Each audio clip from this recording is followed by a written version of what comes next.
پتہ ہے اگر تم بہت عرصے سے صبر کرتے آ رہے ہو اور خود کو اللہ کے فیصلوں میں راضی کیا ہوا ہے تم نے، اس کے ساتھ دعائیں مانگتے ہو اور اپنی مانگی دعاؤں پر یقین رکھتے ہو، تو پھر بے فکر ہو جاؤ، تمہارا انعام قریب ہے اور بہت جلد تمہارے حوالے کر دیا جائے گا۔ جو کچھ آپ نے برداشت کیا ہے اور جو ان گنت آنسو آپ نے بہائے ہیں، اس ایک ایک آنسو کا صلہ آپ کو آپ کی سوچ سے بھی زیادہ ملے گا۔ بے شک اللہ آزماتا بھی ہے، لیکن جب نوازنے پر آتا ہے تو انسان کا ہر زخم بھر جاتا ہے۔ اور پھر تمہیں ایک بات کہوں کہ جنہیں اللہ نے ہی تمہارے قابل نہیں سمجھا، وہ پھر کیسے تمہارے لیے بہتر ہو سکتے تھے؟ ایک نظر ماضی کی طرف دوڑاؤ اور سوچو کہ کتنی ایسی چیزیں ہیں جنہیں تم اچھا سمجھتے تھے، مگر ان سے تمہیں سوائے دکھ کے اور کچھ بھی نہیں ملا۔ سوچو تمہارے ایسے کتنے غلط انتخابات تھے جن کی سچائی اگر اللہ تم پر نہ کھولتا تو تمہاری زندگی کیا ہوتی۔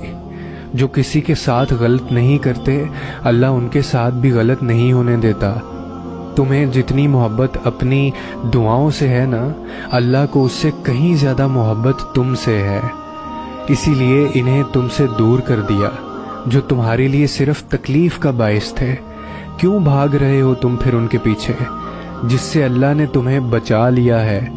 چھوڑ دو اس جگہ سے مرہم ڈھونڈنا جہاں سے صرف تمہیں زخم ملا ہے، کیونکہ مرہم صرف اللہ ہی دے سکتا ہے، اور جو صبر کرتے ہیں اور توکل رکھتے ہیں ان کے لیے اللہ شفا کا ذریعہ بنا دیتا ہے، اور انہیں اس سے بھی بہتر نواز دیا جاتا ہے جو انہوں نے کھویا ہوتا ہے۔ اور پھر اللہ پاک تمہاری زبان کو مانگنے کی ہمت تب دیتا ہے جب وہ تمہاری دعاؤں پہ راضی ہونا چاہتا ہے۔ تمہارے دل میں بار بار ایک ہی خیال کا آنا اس کی جانب سے اشارہ ہے کہ تم اسے مناؤ۔ وہ تو ان دعاؤں کے لیے بھی وسیلے بناتا ہے جو تم نے اس سے کبھی مانگی ہی نہیں ہوتی۔ پھر وہ ان دعاؤں کو کیسے ادھورا چھوڑ سکتا ہے جنہیں تم تڑپتے ہوئے اس سے بار بار مانگتے ہو؟ اس دیری سے مت گھبراؤ، بس اتنا یاد رکھو کہ جو کام اللہ کی رضا کے لیے کیا جائے وہ عبادت ہے، پھر چاہے وہ انتظار ہو، یقین ہو، صبر ہو یا دعا ہو۔ ٹوٹے ہوئے دل سے نکلی ہوئی صدا کبھی خالی نہیں جاتی، اور عبادت کا صلہ کبھی رائیگاں نہیں جاتا۔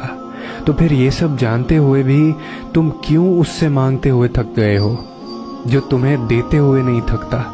تمہاری دعائیں ہی تمہارا یقین ہے کہ اللہ ضرور دے گا، اور کن محبت ہے اس کی، وہ دے دیتا ہے۔ ہم قبولیت کے ذریعے اس کے ایک حکم پہ رکے ہیں، اور اس کا حکم صرف تمہاری ایک پکار کا منتظر ہے۔